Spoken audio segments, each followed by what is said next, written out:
Merci. D'abord, j'ai envie de rappeler que c'est quand même ce plan de déplacement de mobilité, la rédaction, la réécriture, le travail a posteriori sur le plan de déplacement urbain. Le dernier qui a été pris, c'était quand même sous la présidence de Michel Thiollière, c'est-à-dire qu'en fait, ça fait 20 ans. Et que donc c'est pas un petit document, si on peut dire, qu'on soit bien tous d'accord que c'est un document important qui va gérer et comment dire planifier les transports pendant 20 ans. Donc je suis quand même un peu déçu de la concertation. Je suis d'accord avec les 500 ou 400 participations selon les évaluations.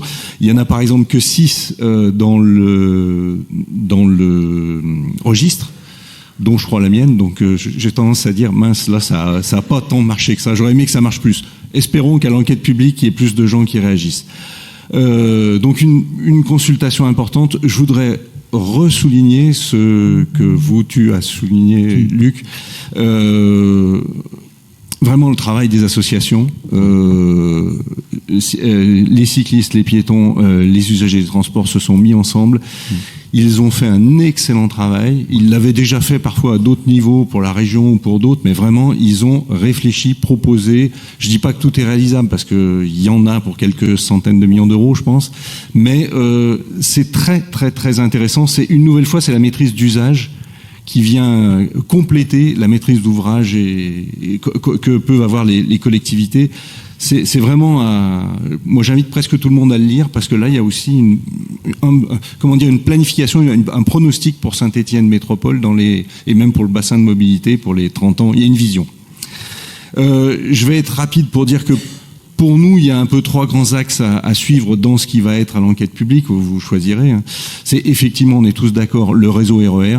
On voit la réussite qu'il y a eu sur Firminy, Saint-Étienne-Lyon. C'est une réussite qui a été soutenue par le département qui a mis de l'argent et par Saint-Étienne Métropole qui avait mis de l'argent en complément de la région, de la SNCF, de l'État. Il faut refaire la même chose. C'est moins de bruit pour les riverains, parce qu'il y a tout un système de l'électrification, etc. C'est plus de rapidité, c'est plus de fiabilité, parce que c'est des trains qui tombent pas en panne normalement, même si certains sont encore supprimés.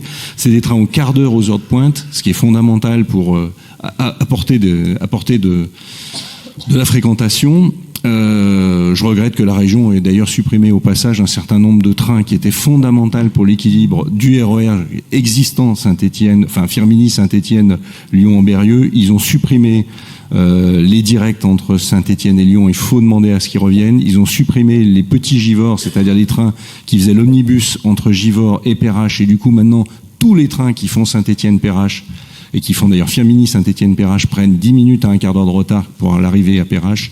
Saint-Étienne Métropole doit se battre, aux côtés d'ailleurs de Lyon Métropole, contre la région et contre la SNCF. Il faut ramener ces trains qui amenaient de la souplesse. Le RER, on va pouvoir faire la même chose en direction de la plaine du Forêt. On va pouvoir imaginer des Andrézieux-Boutéon Firminy, des Andrézieux-Boutéon Lyon, et ainsi de suite.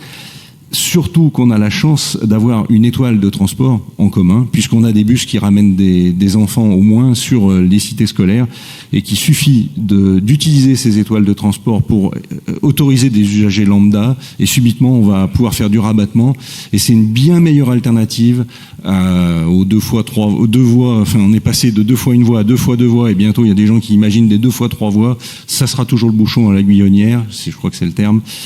Une des solutions, c'est le RER. Il faut vraiment que l'État nous suive et que l'État donne de l'argent. Alors, il y a la SGP qui, normalement, doit financer. C'est une chance peut-être pour nous. Deuxième chose, développer les zones 30. Je crois que les centres-bourgs, les centres-villes, beaucoup d'agglomérations l'ont fait à l'échelle de l'agglomération, les zones 30. Je pense par exemple à Grenoble, qui a été sans doute une des premières, mais Lyon est en train de le faire, et puis Strasbourg, et puis Bordeaux.